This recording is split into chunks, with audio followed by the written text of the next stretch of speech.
ভালোবাসা কি সুন্দর, তাই না? তাহলে শোনেন, আজকের একটা স্টোরি শেয়ার করি। হয়েছে কি, টিকটকে একটা ভিডিওতে একটা মেয়ে আমায় কমেন্ট করছে।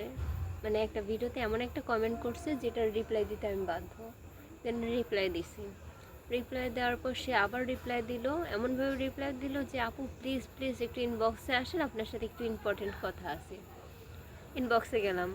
যাওয়ার পর ফার্স্টেই বলে নিচ্ছে, আপু একটা কথা জিজ্ঞেস করবো, কিছু মনে করবেন না তো? যে না আপু, বলতে পারেন। পরে দিয়ে সে একটা ছেলের নাম দিয়ে বলতেছে যে, আপু কি চিনেন? না, চিনি না। পরে দিয়ে বলতেছে যে, আপু ভালো করে দেখেন, কোনো ফ্রেন্ড বা ফ্যান হইতে পারে আপনার, ভালো করে দেখেন চিনেন কিনা। বলছে না আপু, চিনি না। পরে দিয়ে বলতেছে যে, ও আচ্ছা। পরে দিয়ে উনি বলতেছে যে, আসলে উনি আমার হাজব্যান্ড হয়। পরে বলছে আচ্ছা ঠিক আছে। পরে দিয়ে বলতেছে যে, কেন আপু কী হয়েছে? পরে দিয়ে মেয়েটা বলতেছে যে, আসলে ওর টিকটক আইডিতে আমি ঢুকছি, ঢুকার পর দেখি যে একটা ভিডিওতে ও আপনাকে মেনশন দিছে। এখন আমি তার কি হয় এটা জানার জন্য সে আমাকে মেসেজ দিছে যে কি কারণে আমাকে মানে মেনশন দিল। হ্যাঁ, তো পরে দিয়ে বললাম যে আপু এটা নর্মাল, মানে দিতেই পারে, স্বাভাবিক। পরে দিয়ে বলছে না আপু, ও কেন আপনাকে মেনশন দিল? আপনি তার কি হন? আপনাকেই কেন মেনশন দিল? পরে দিয়ে বলছে আপু আমি তো জানি না। পরে দিয়ে সে তার পিকটা দিছে, পিক সেন্ড করছে ছেলেটার আর কি, তার হাজব্যান্ডের। পিক দেওয়ার পর বলতেছে যে আপু দেখেন তো এবার চিনেন কিনা। না আপু চিনি না।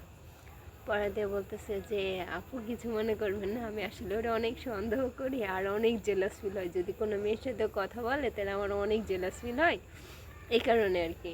পরে দিয়ে বলতেছে যে আর আমি ওরা অনেক ভালোবাসি, তাই জেলাসিটা একটু বেশি। তো ব্যাপারটা আসলে অনেক সুন্দর যে যেখানে ভালোবাসা আছে সেখানে জেলাসি আছে, সেখানে রাগ আছে, অভিমান আছে, সব কিছু আছে। তো জেলাসি, রাগ, অভিমান এসব থাকলে যে তার সাথে বনিবনা হবে না, তার ছাইড়া চলে যেতে হবে, ব্যাপারটা কিন্তু একদমই এমন না। সে তোমায় ভালোবাসে বলে জেলাসি করে, যে যদি ওখানে ভালোবাসা না থাকতো তাহলে জেলাসিটা আসতো না।